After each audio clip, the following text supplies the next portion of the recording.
Good evening, folks. Welcome to the 63rd episode of the Ken Matias Sports Podcast. I have reoccurring guest and one of my favorite guests on my own podcast, Bob Socci, Patriots play-by-play. How are you, sir? I'm doing well, Ken. Number 63. Congratulations. This is really taking off. Thank you. It's I nice to be appreciate. here. No, yeah, absolutely. I appreciate the kind words there. I mean, I did take a little bit of a break, but been busy with, family stuff and other things going on, but definitely wanted to dive right into it. It's the holiday season and I want to get your initial thoughts obviously on you know, you calling the Pats Bills game because that threw me for a whirlwind. I thought we had that game in the bag, so I wanted your initial thoughts of what did I just witness. Yeah, there certainly were a lot of people I think that felt the way you did when it was 21 nothing, even 24-7 at the half. But you have to keep in mind, obviously, the Bills have an all-world player in Josh Allen, the reigning MVP, and they're a proud team that's won 5 division championships. And they've also had a penchant for coming back. The previous 2 games versus Pittsburgh, they really faltered, sputtered offensively in the first half, and then came out in the second half. And then they turned that game on a scoop and score on a strip sack and then an interception to get the offense going. And then the week before the Patriots met the Bills, it was Joe Burrow in Cincinnati taking a 10-point lead and an 11-point lead at various stages over the Bills, and Buffalo taking control of that game with a mix of defense, big play by Christian Benford, a pick six in that game, and then obviously Josh Allen really taking center stage in the late minutes against the Bengals, just the Hmm. way he did against the Patriots really throughout. I think for the Patriots, obviously a lot to be encouraged by in terms of the way they started the game. And there's certainly some things to be concerned about going forward. But you have to, I think, first and foremost, begin with the Bills and Allen and their pedigree. They were able to also, Ken, I think, in coming back, exploit some of the matchup advantages they had going in. If the Bills were going to win the game, they had to do exactly what they did after spotting the Patriots that lead. And the Pats helped to open the door a little bit as well because of their own mistakes, particularly on kickoff coverage, I think. I know being up 24-7, I'm like, yeah, they kind of got this in the bag, but at the same time, I'm like, you can never count Josh Allen and Sean McDermott and those guys on the Bills staff, being out of games because obviously they've had their ups and downs this year. They're 10-4 for a reason. Probably should have a better record in my opinion, probably two less losses or whatever, but obviously go through ups and downs through a 18-week season. But yeah, just looking back on it, it's just I thought the Pats came out guns blazing on Sunday. Like the first half was just phenomenal. Travion Henderson, Drake May had a couple of Russian TDs. The snow was coming down. I thought the team like really reacted well after the bye and Coach Vrabel and had his guys in line, but then they just flipped the script in the second half. So, what do you think kind of went wrong for them, and why did the wheels kind of turn backwards on them as soon as the second half started? I mean, Buffalo just gained the momentum. Well, I think you start before the second half. I think you begin with the Hmm. last sequence of the first half, Ken. After the Patriots took the 21 nothing lead, they kicked off to the Bills, and Buffalo wound up with 53 yards on the return because of a 38-yard return by Ray Davis, an excellent returner and a Yeah. guy that Jeremy Springer, the Patriots special teams coach, talked about in the week coming into the game, a guy that they had to contain. Well, he breaks off a long return, and then there's a 15-yard personal foul for a face mask on Brendan Schooler. And now the Bills, down 21 nothing, have the ball at the 42-yard line. And they're just too good to shut them out, too good to Hmm. control Josh Allen, contain him. Patriots did a very nice job, I thought, in the first few drives of uh, forcing Allen at times to get rid of the ball, be where he didn't want to go with it, or before things could develop. But they've had trouble sustaining pressure on quarterbacks, getting pressure on quarterbacks, and that didn't continue. And then I think beyond that, Buffalo was able in the second half offensively to get to what they wanted to do from the outset. But going back to that kickoff return by Davis, I think that gave the Bills a real spark there before the first half.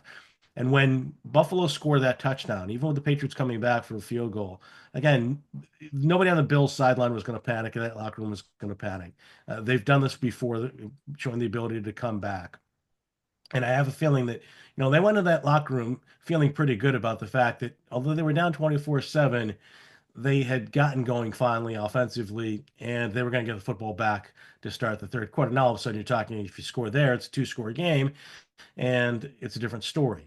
And that's exactly what happened. Davis came out in the second half, returned the kickoff 58 yards. That's another short field for Josh Allen. You look at the starting field position after kickoffs in the game. For Buffalo, it's 46-yard line. For the Patriots, they're 28, I think. That's 18 yards. That's two first downs, basically. 9 yards if you split the difference for Josh Allen. You can't give a guy like that, free first downs, that kind of field position. You let him operate on less than half the field, you're going to be in trouble. And that's what happened, I think, for the Bills to really start to get rolling offensively. And then with their big offensive line, they stuck with the run. Cook was able to enjoy a big day. I think the Patriots had a run defense that came in struggling over the course of the last 4 or 5 weeks. You go back to the Tampa Bay game, that's when it started to turn. Then they lost Milton Williams. They played Sunday without Robert Spillane. So they were impacted by the lack of depth defensively, which I think we've known all along this season would be a potential issue for them. They're still building this roster, and I think that's one thing that's important to note. They are ahead of schedule in a lot of Hmm. respects in terms of where they are compared to, I think, where people expected them to be. And you talk about overhauling that roster. So, look for that to be an area they're going to shore up in the future in drafts and free agency next year, in terms of being stouter, stronger physically on the defensive side of the ball, but really on the line of scrimmage. So I think that was the big thing. And I think Buffalo got that spark late in the first half. They came out and they immediately seized on it in the second half. They were able to get to the run game. They used the tight ends very effectively. The Patriots were struggling against tight ends coming in. They had a problem with Kincaid in the first meeting. And then also, I think with Allen and the Bills, you have a team that's a great red zone offense against a team that's the worst red zone defense in the league. And so the Hmm. Patriots weren't able to stop the Bills. And at the same time, the Patriots offense really had a tough time with Sean McDermott's defense, never got into a rhythm. When they did have a drive that started to move the ball, they hurt themselves with back-to-back penalties. And then, of course, defensively, they gave up a couple of long gains because of called penalties in the secondary. And I'm not putting the blame, by the way, on the officials, but Hmm. there's certainly those penalties were certainly factors in the complexion of things. And one last thing is that Josh Allen, did what Josh Allen does. He extends plays, he makes plays. You lose containment with him as he showed on that rollout and really throwing a laser into the end zone for a touchdown. He's going to make you pay. So it's a case where I think the Patriots can come away realizing they didn't take care of the details in the second half, but also physically, I think they had a tough time holding up defensively to come back on the Bills outside of that one play by Travion Henderson, which really was a bad play to begin with that he just made a remarkable gain out of because of the over pursuit by the Bills. And obviously a heck of a call by you guys on the radio too. I mean, you guys are just phenomenal with Mhm. the Henderson stuff and all the play by play. But I wanted to Oh, go back. I don't know about that. I think some people in Buffalo might have had a problem with a few of those calls, and particularly any declaration of a division championship in the first quarter being won by the Pats. But I appreciate that. Yeah, yeah, no worries. And obviously sticking with the game, it's just they got a three-headed monster, Bob, honestly, between Ty Johnson, James Cook, the lead back, and then Ray Davis. The guy's second, 30 yard at Kentucky. It's like these guys impress me every single year, and Joe Brady and the guys have a top five offense. I mean, their receivers could be shaky, but Shakir's really good. Brandon Cooks has been around. You remember him with New England, I do too, short stint. Like Keon Coleman, I don't know if he ended up playing. I can't remember because I don't know if he was on the field, but I No, know he's he was on the field a fair amount, but he didn't have any impact on the game. impact. He's Yeah. been a disappointment for Buffalo. Yeah, yeah, absolutely. I do agree with you. He's been in and out of the lineup. But yeah, their weapons aren't like the flashy, like, hey, here's a Ferrari, here's a Lamborghini, but they make it work. Whatever the hell they're doing, McDermott, Brady, they make it work, and it always amazes me. I mean, Allen's the reigning MVP for a reason. So I mean, Yeah, I think you start with Josh Allen, honestly, Ken. yeah. And I'm not taking anything away from Sean McDermott. I think McDermott's built a great culture there, and he's a good Hmm. defensive coach. And his defense caused a lot of confusion for the Patriots, for Drake, I think, at the quarterback position, but also the wide receivers with the way they played coverages and mixed them from play to play. And that was the case even when Tom Brady went against Sean McDermott's defenses very early when McDermott was the head coach at Buffalo. It was a noticeable challenge for the Patriots in a lot of tight games, grinded out games, even when the Patriots were winning back then before Brady's departure. And I would say this too. I think you're right about Joe Brady. I give him a lot of credit. A lot of offensive coordinators get away from what a team does best when they fall behind by a couple to three scores. certainly three scores, and most of the time two scores. Buffalo never varied from its approach. And I think if the Patriots face the Bills a third time in January, the Bills are going to do the same Hmm. because they have clear advantages in those areas. Again, their offensive line, their run game, their tight ends, and Allen's ability to make plays, particularly when he's in the red zone. Yeah, I'd be scared to see this team down the road sticking with that because it's hard to beat a team three times in one year, never mind once or twice. But if we see them in January, Bob, I don't know. I mean, I don't know if it's a home field advantage on either side, but playing in Buffalo is tough. Obviously, you've been there many, many times, and I've only seen them from the outside. But being here in January, Bills are just used to the cold. They're not a team from like Florida that's like, oh, I'm scared of the cold. No, they play in the cold. I mean, I know their new stadium. I mean, I'm going off topic here. That's going to be what an enclosed stadium that Yeah, they're it will be it open, will but be it open. will have it will have almost like a canopy covering for most of the seats will be covered, and it Hmm. will be open air. It won't be as windy Oh, okay. as the current stadium by any stretch. Hmm. Much more massive complex. But Ken, I think often when we think about the elements, and you get into the cold, it's really the combination of cold and slick conditions. Hmm. And with the weather on Sunday, and if you're playing outdoors in January, the run game becomes important. But also in the playoffs, the advantages the teams have, I think, especially if you have a defense that can get after the quarterback. And the Bills have been disappointing in that respect, considering Russo, first round pick, and Hmm. Bosa, big free agent. But nonetheless, when you play a game on the road as an offense, it's harder to function, obviously, because it's much louder and you've got guys up front who can anticipate the step. And it's a lot more challenging in a lot of different ways. And it's going to be that way, whether you're going to Denver or if, and I think the Patriots are still in the driver's seat. Obviously, I mean, I know they are still in the driver's seat, obviously, and I think they're still going to end up playing at home in their first playoff game. But I think that's the big thing about going on the road in the playoffs. It's dealing with those conditions. When you are on the road as an offense, hard to function. We saw that best exemplified when the Patriots would have to go to Denver and play the Broncos, especially with their great defense in 2015.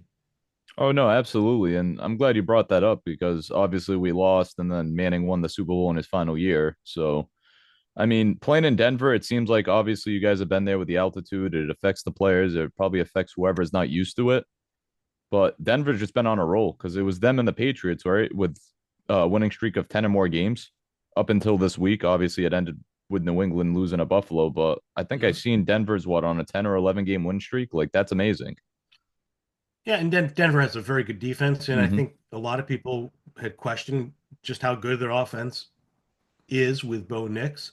There still seem to be a lot of people that are skeptical of him, at least in local circles. And I'd have to say that, for a long stretch of this season, I kind of felt that they were a team that, had this magic carpet ride in a sense, very good defense, and they were finding ways to come back and win games. But, they have been able to put together this streak, and they've done it in some places like Philadelphia, coming from behind against the defending Super Bowl champs. That was really, I think, a key win for them in a lot of ways for the Eagles, kind of sent them through this period that they're just getting past, where they were facing a lot of questions about how they were playing. But I think when you look at Denver, it starts with the defense. You got a head coach who's an outstanding offensive schemer and play caller in Hmm. Sean Payton. And you got a young quarterback who doesn't make a lot of mistakes, and he's surrounded by a lot of good players, and they have good receiving core. So, that's a team we don't get a chance to see a lot of in our parts. But I think that if the Patriots would have to face Denver, and that's getting way ahead of ourselves, that's going to be a tall order if you have to go out a mile high and play. Yeah, I mean, I know the top seed's not totally out of the question, but I feel like at the same time, it's like if Denver slips, then you kind of gain some traction or you win out the last three games and they kind of slip one or two more games. I mean, it's find it hard to believe, but you never know. Anything can happen week to week basis in the NFL. But I'd still love for them to get the number one seed. I know everybody's been talking about Drake May being the MVP. I know that's getting out of proportion here. I mean, I would love to see a kid in his second season win the MVP because didn't Mahomes like in his first full season or his, by season three he was already the MVP. Might have been season three. I Yeah. think it was, but it's season two as a starter. Yeah. I think right now the number one seed is really unrealistic, Hmm. particularly with Kansas City and Mahomes now out with the torn ACL. I think that would be a potential roadblock for Denver down the road. But Denver has all the tie-breaking advantages over the Patriots. And again, I think I said earlier I used the term getting ahead of myself.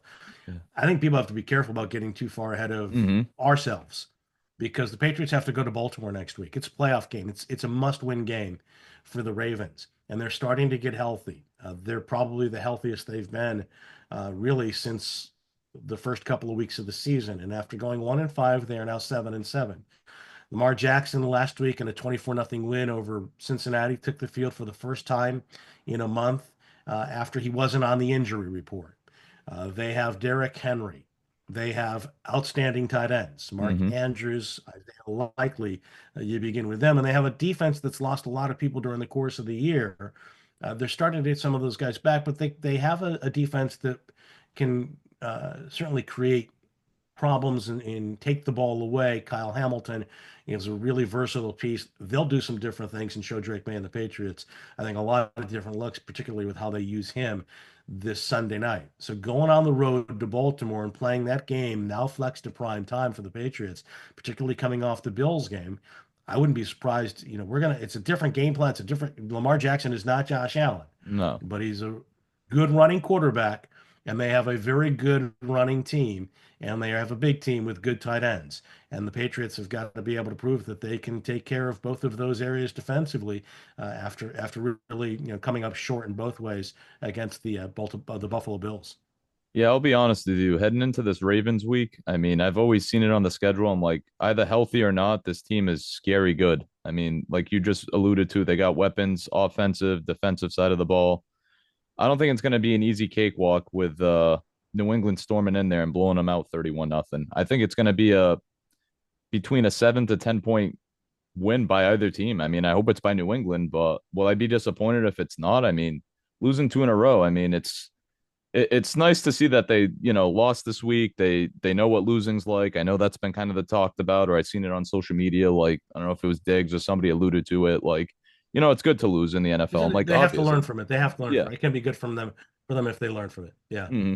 No, yeah, First of all, I think whoever wins this game, if they win by a point, if there's any way to win by a half a point, Ken, they should be ecstatic, and I yep. think the fans should be happy too.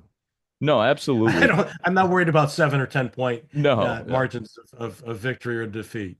It's the old Al Davis line, just Hmm. win, baby. Yeah, absolutely. Yeah, rightfully so. But I'm a little nervous heading into this week with the Patriots because coming off this loss, yeah, they got a taste of what it is to lose, yada yada yada. But I don't know. It's just going to Baltimore. It's probably going to be cold. I don't know what the weather is going to be like. Obviously, it's not a warm city, I should say, obviously. But I don't know. Lamar Jackson, I feel like I know I'm an outsider and you see it firsthand, but I feel like they struggle with running quarterbacks. I mean, Josh Allen, it seems like he did all right, obviously against New England's defense this week. But what's your thoughts on, the Patriots defense? Obviously, he's still losing guys. Hopefully, Robert Spillane will play. I know he did pregame warmups, but he didn't play in any snaps this past week. But what's your thoughts on, containing Lamar Jackson in the pocket? Because he can just scramble from 1 minute to the next, not even. Well, I think the big thing with Lamar Jackson is you want him to beat you from the pocket, and Hmm. he's shown in his career that he's improved certainly significantly in that area. The receivers are when healthy, I think, are guys who can beat you downfield. Flowers can fly. Yep. Bateman has got good speed, although Bateman didn't play against Cincinnati. And with the quarterback like Lamar Jackson, it's not just. I think we sometimes get caught up in the idea that it's the quarterback who beats you with his legs by running Hmm. or by only extending plays and being mobile and passing. And with Jackson, like with Allen, it's really both of those areas. Now, I think Allen's a better overall quarterback, no doubt in my mind about that. But I think with Lamar Jackson, now you're talking about more of like his role in the running game. If Todd Monken decides as their offensive coordinator to really try to unleash him again, now that it looks like he's healthy once more. But I think they'll start with the two backs they have, and it begins with Derrick Henry. He's already had over 3,000 yards with the Ravens. He's only the fourth back in NFL history to have 3,000 yards in his first two seasons with a new team. Nobody knows better, what Derrick Henry can do as a force, especially this time of the year, than Mike Vrabel. His Titans rode Henry to the AFC Championship back in 2019. So the Patriots are going to have their hands full, with or without Robert Splint, in terms of stopping the Baltimore run game. Does that mean they can't do it? No, I think the big thing in this case is they've just got to be really sharp and detailed. We talked about Allen and the ability to extend plays. He didn't really hurt the Patriots as much running the way he did the Bengals. He had the 40-yard touchdown run against Cincinnati, but with the Patriots, one of the backbreakers was after the Bills got a penalty in the red zone, and they're backed up on third and I think 14, which is really third and goal to go from the 14. And Allen gets outside, and there's no containment, and he's able to get out, extend the play, and then zip a fastball into his tight end, I believe, for a touchdown. That's the kind of thing that it compounds as well, that threat when the quarterback is involved in the running game. And I would think that the Ravens, particularly the deeper this season goes, as long as they're still in the playoff hunt, the greater the temptation for Todd Monken, now that Lamar Jackson is healthy, is to really incorporate him again in a designed way back in the running game. No, yeah, very valid points there. It's just obviously the season's on the line. If they lose, I'm assuming they're eliminated because I know the AFC picture is really getting tightened up. So with 3 weeks to go, they want to win. They want to beat the Patriots. Derrick Henry obviously is going to face his former coach. He's kind of probably doesn't want to stick it to him, but obviously they want to see him potentially down the road in a potential playoff matchup. But I Yeah, mean, they're not eliminated if they lose. You got oh, Pittsburgh with a game lead over oh, okay. Baltimore, but they've I got three forgot games that left. It's a division's one game close. difference in the Yeah. AFC North. But but it is, in essence, Hmm. it's a playoff race now between those two teams these final 3 weeks. Yeah, I was forgetting Pittsburgh's 8-6 and what they're 7-7 after winning last night.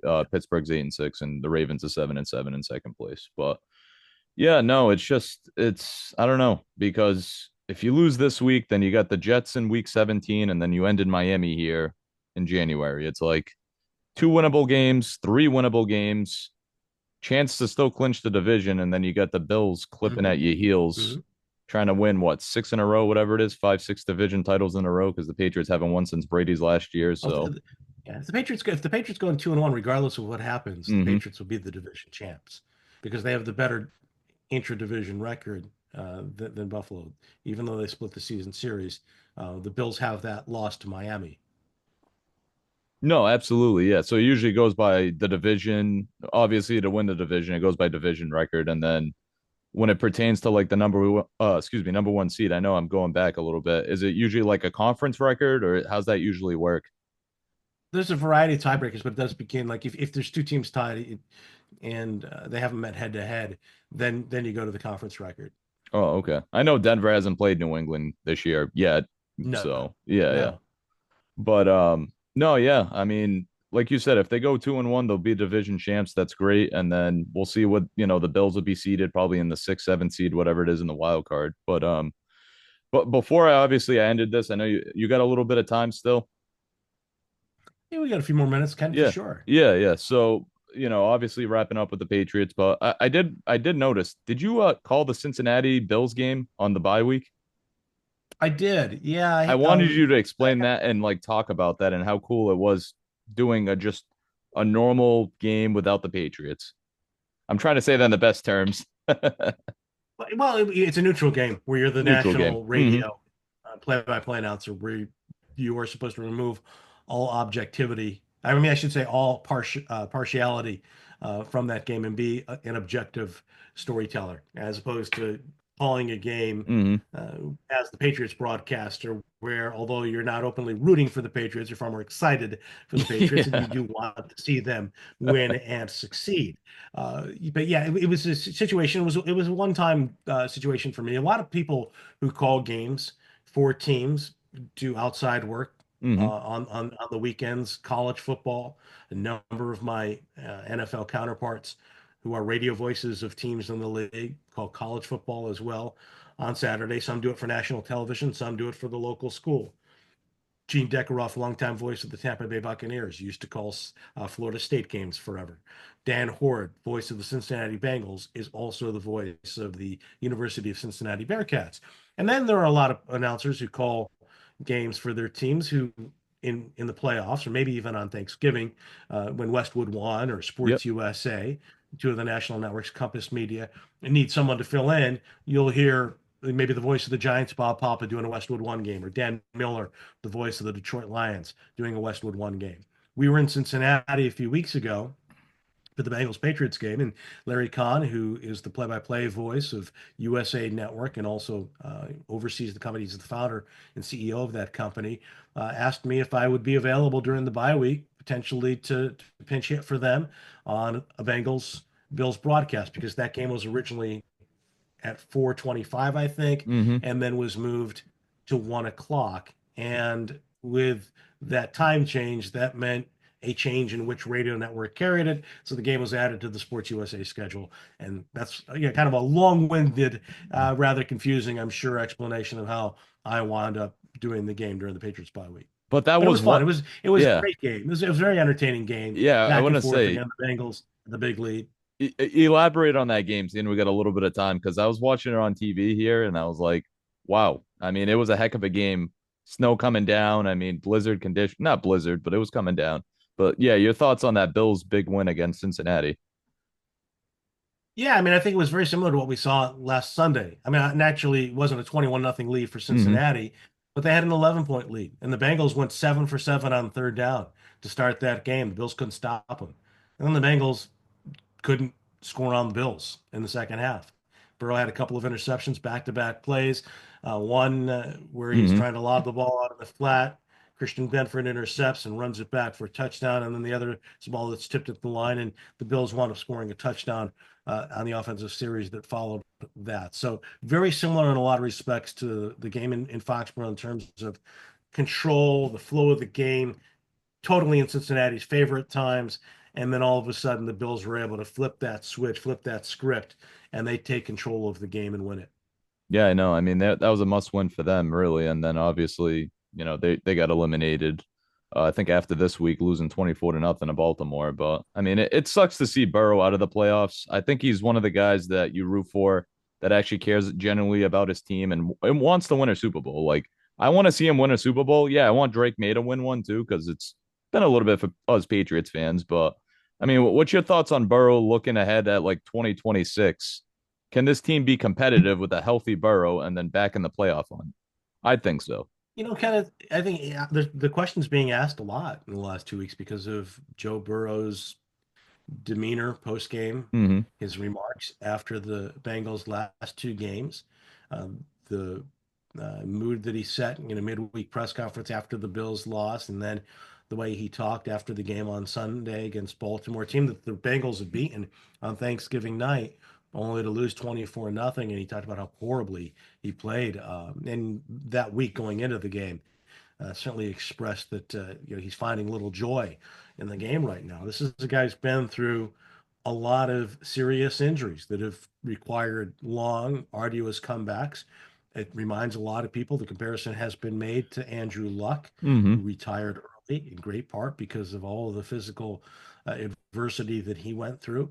I think you look at the Bengals organization, two great receivers for Joe Burrow.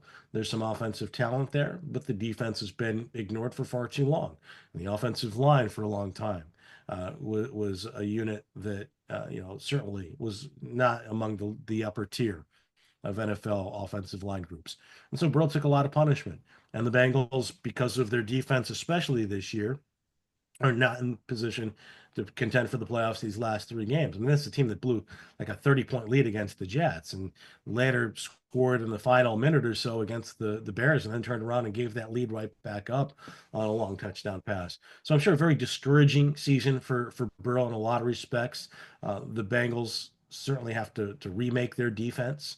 And for Joe Burrow, I guess it's going to be a soul searching few weeks left in this season based on what he has said. I don't know that firsthand, and Mm-hmm. I'm just only hearing it from his comments, and maybe into the offseason. about what the future holds for him. And I agree with you. I think the NFL is better when people like Burrow and Absolutely. Mahomes. I know people don't want to hear that, and I don't want to say it here, but when those guys are alive and playing meaningful You're games, right. the NFL is a better league. It's a better product by far, far more entertaining. I think it's a real shame, and not only the quarterbacks, but some of the other marquee players, Hmm. particularly after the last weekend, who've gone down with season-ending injuries.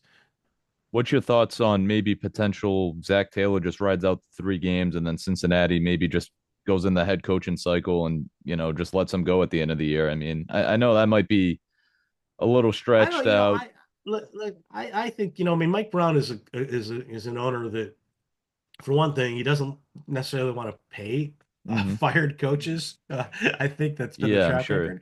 Marvin Lewis was there for a long time. he Was a was. very good coach, a very good record. They made the playoffs perennially for a long stretch, but they couldn't win a playoff game. And everybody every year would say, outside of the Bengals circle. How long is Marvin Lewis going to last? And Yeah. he'd come back the next year, rightfully so, because his team kept making the playoffs.